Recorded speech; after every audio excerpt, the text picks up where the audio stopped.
Hi everyone, welcome back to my channel अजर concept classes.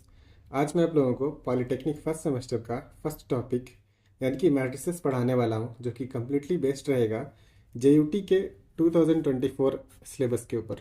Okay, जो नया syllabus आया है उसमें सबसे पहला टॉपिक हमारा मैट्रिसेस डिटर्मिनेंट है, जिसमें हम मैट्रिसेस को समझेंगे। ठीक है, तो मैट्रिसेस का डेफिनेशन क्या बोलता है वो तो इतना ज़रूरी है नहीं, लेकिन हम समझेंगे कि असल में होता क्या है।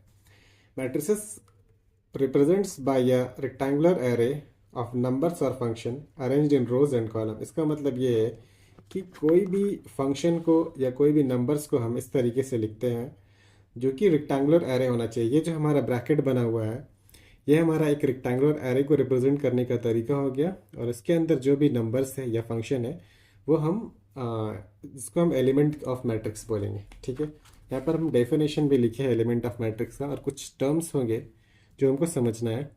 तो एलिमेंट्स ऑफ मैट्रिक्स क्या होता है कि कोई भी फंक्शन या नंबर वो एरे के अंदर जो इसमें लिखा हुआ है वो हमारा एलिमेंट ऑफ मैट्रिक्स कहलाएगा। फॉर एग्जांपल, अगर हम ये मैट्रिक्स लिए हैं 4 3 7 8 3 6 1 -1 और 0, क्या है हमारा एलिमेंट्स ऑफ अ मैट्रिक्स है। ठीक है, अभी क्या हम बोले कि डेफिनेशन में कि रो और कॉलम के फॉर्म में लिखते हैं। रेक्टेंगुलर फॉर्म है तो उसमें रो और कॉलम तो रहेगा। ठीक है, तो रो ऑफ अ मैट्रिक्स क्या होगा और कॉलम ऑफ अ मैट्रिक्स क्या होगा, हमको ये समझना है। तो सबसे पहले इसी एग्जांपल में अगर हम देखें तो ये जो 4 3 7 है ये रो के फॉर्म में लिखा हुआ है।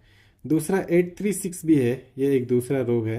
और तीसरा 1 -1 0 है, ये भी एक हमारा रो है।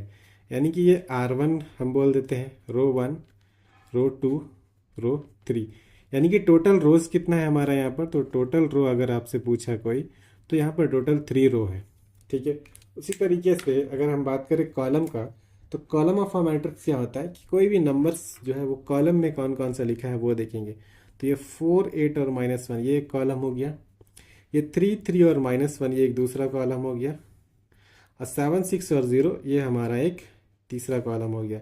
यानी कि ये C1, ये C2 और ये C3 हम बोल सकते हैं। यानी कि यहाँ पर कॉलम कितना है, अगर आपसे पूछा जाए कि इसमें कॉलम कितना है तो आप बोलेंगे कि कॉलम भी 3 है।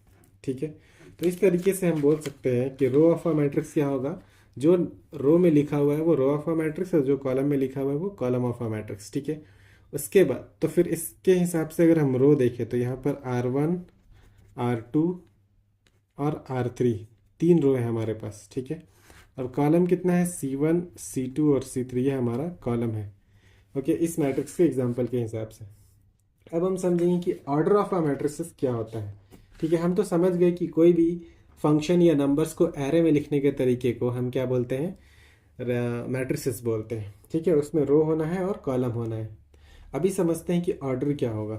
तो ऑर्डर का डेफिनेशन क्या है, if a matrix has m rows and n column then order of a matrix is m cross n या फिर हम इसको m/n भी पढ़ते हैं। ठीक है, तो पहले हम रो को रिप्रेजेंट करते हैं और दूसरे में कॉलम को रिप्रेजेंट करते हैं, और बीच में क्रॉस या फिर मल्टीप्लिकेशन का जो साइन होता है उस तरीके से लिखते हैं। तो ये हमारा क्या कहलाता है, ये हमारा ऑर्डर ऑफ अ मैट्रिक्स कहलाता है। ठीक है, तो अगर आपसे एक एग्जांपल ले तो और पूछे कि यहाँ पर कितना रो है, यानी कि रो क्रॉस कॉलम को हम क्या बोलते हैं, ऑर्डर बोलते हैं, सिंपल। ठीक है, तो यहाँ पर रो कितना है, रो हमारा 1 है और कॉलम कितना है हमारा 3 है। ठीक है, तो ये जो है मैट्रिक्स, इसका अगर ऑर्डर आपसे पूछा जाए तो सबसे पहले रो बताते हैं जिसको m से रिप्रेजेंट करते हैं, और कॉलम बनाते हैं जिसको n से रिप्रेजेंट करते हैं।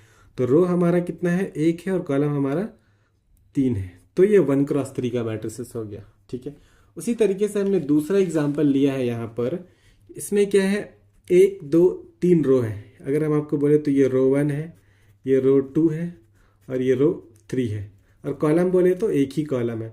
तो हम क्या बोले कि ऑर्डर किसको बोलते हैं, ऑर्डर बोलते हैं कितना रो है और कितना कॉलम है उसको इस तरीके से लिखेंगे। तो रो हमारा 3 है और कॉलम हमारा 1 है, तो ये 3 × 1 हो गया, या 3/1 हो गया इसका ऑर्डर। ठीक है, उसी तरीके से हम एक और क्वेश्चन लेते हैं और देखते हैं यहाँ पर इसमें हमारा रो और कॉलम क्या हो जाएगा। तो ये हमारा रो 1 हो गया, ये वाला रो 2 हो गया, और ये हमारा रो 3 हो गया। ठीक है, उसी तरीके से ये हमारा कॉलम 1 और ये कॉलम 2। तो ऑर्डर आपसे अगर कोई पूछता है तो आपका आंसर होना चाहिए रो और कॉलम, रो बाई कॉलम। तो रो आपका 3 है और कॉलम आपका 2 है, तो ये 3x2 का मैट्रिक्स हो गया। ओके, अभी एक और क्वेश्चंस लेते हैं। इसमें क्या है कि रो और कॉलम कितना कितना रहेगा वो हमको पता करना है। तो इसमें हमारा सबसे पहले रो 1, रो 2, रो 3 और कॉलम हमारा 1, कॉलम हमारा 2, कॉलम हमारा 3 हो गया।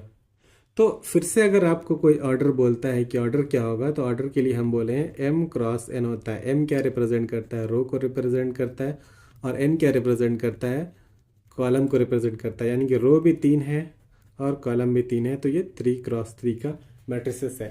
उसी तरीके से हम जो डेफिनेशन में एग्जाम्पल लिए थे यहाँ पर, वह सबसे पहला एग्जाम्पल जो है, इसमें भी हमारा 3 रो 3 कॉलम था। तो अगर ये पहले वाले मैट्रिसेस का कोई ऑर्डर आपसे पूछे तो ये भी 3x3 रहेगा।